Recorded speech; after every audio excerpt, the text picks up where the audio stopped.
It's going from extremely bad to worse. Season 3 of The Worst. Starting now with the X from space.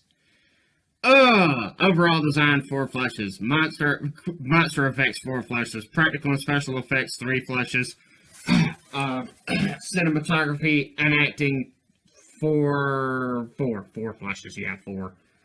Actors boring. Storyline pointless. Dialogue pointless. Utterly stupid. Utterly worthless. The only redeeming quality that this movie has is that the 2 leading ladies are both quite pretty, actually, and the monster has a very unique design, although it has no special abilities of its own. It ripped off special abilities from other Toho Kaiju, which are very, very, very, very obvious to anyone who has seen any Godzilla movies.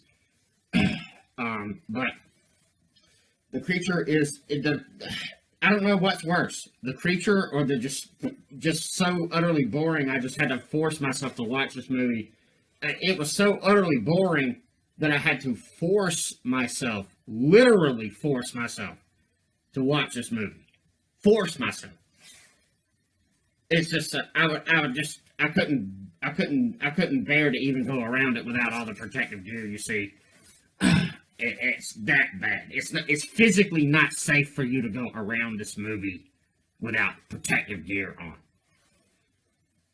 But the plot is so utterly just boneheadedly just dumb that it was difficult for me to follow it for 2 reasons. Number one, I don't speak Japanese, but number two, it was dubbed in English, and it was obvious to me that certain lines had been just completely changed to whole new lines.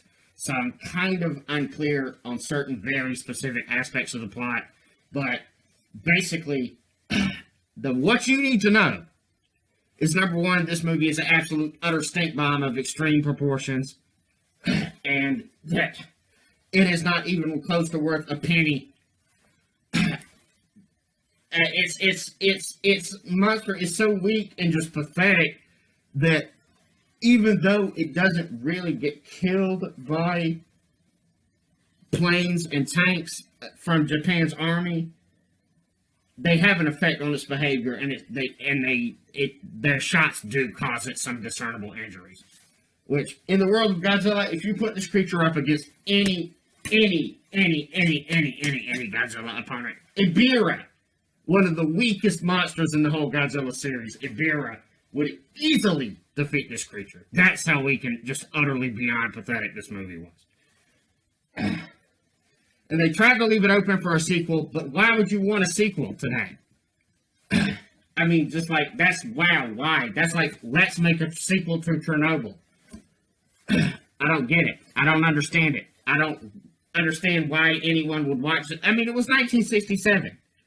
Things were different then. It was a long time ago. I guess that kind of excuses it, but not really. It's just, oh my God, this movie